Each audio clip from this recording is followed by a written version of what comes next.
Elden Ring is a game that is both beautiful and daunting at the same time. With monsters and characters that are visually stunning, jaw-dropping, revolting, and downright jarring to look at, a world that leaves you feeling mystified, enchanted, horrified, and helpless among a slew of other things.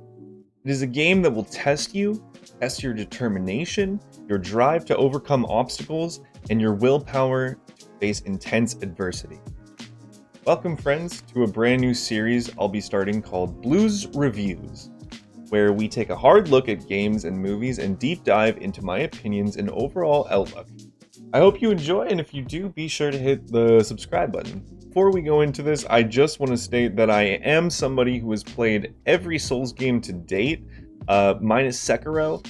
I have experience with the mechanics of the game and therefore have an opinion that may differ from people who haven't played the series and are just jumping in. 90% of my first run through of the game was done armorless to give myself added challenge. World design.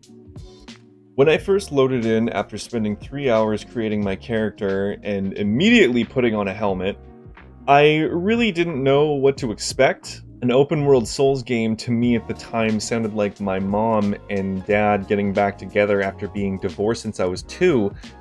You're glad they're together, but you don't know if this is going to work out. So anyway, I load in and completely smash the first boss, first try, like it was fucking nothing. It was only as soon as I opened the doors into the open world that I truly felt this game was something else. I remember spending almost 10 minutes standing there looking at the vast world in front of me, slack-jawed as if I had just been hit in the head with a ball-peen hammer. The Lands Between is truly beautiful. It's nice to take in until you take 5 steps out the door and get told you have no bitches by a dude who wants to cut your finger off for the Lord of Blood. Then, take another 5 steps and get your cheeks absolutely clapped by the absolute beefcake alpha chad tree sentinel. But hey, if you can get through that, you can meet Santa Claus. To summarize, the game is visually stunning, and very often did I find myself simply looking and enjoying the views I had been given. The main story of Elden Ring sees you, a little bitchling called Tarnished, set on a quest to become the Elden Lord, ruler of the Lands Between. To do this, you must defeat an entire freak show, not you, family, cross many poison swamps, slay a couple dragons, meet a cute girl or two, and kill a god. The story of Elden Ring is one that is not at the forefront of the game. Hell, by the time I actually defeated the final boss, I had no fucking idea what was happening. Did we just kill a god? Are we the bad guy?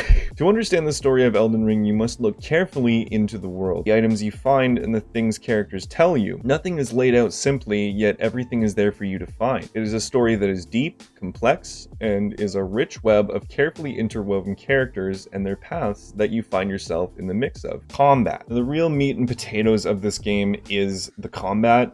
The combat in Elden Ring comes from a core mechanic system of the series that has been refined for over 10 years from every Souls installment. It is not without fault, but what it is engaging and requires you to press buttons at precise seconds or face certain death. It requires you to learn patterns of bosses' attacks and develop counters based on your playstyle. It requires you to get good. The combat system of Elden Ring is not easy to initially learn, and unless you have played the previous Souls titles, you're going to most likely get tossed like a salad by the first bosses, especially Margit. Margit is the first real boss that is in your way, and he is the perfect gatekeeper in all of the Souls games. He's probably the hardest first boss in my opinion, and the reasoning for that is his mechanics as a boss. A new mechanic in this game is that bosses will actually react mid-combo to how you're moving. The old roll and poke strat of the old games isn't as viable against a lot of bosses as it used to be. Rather, you need to have patience,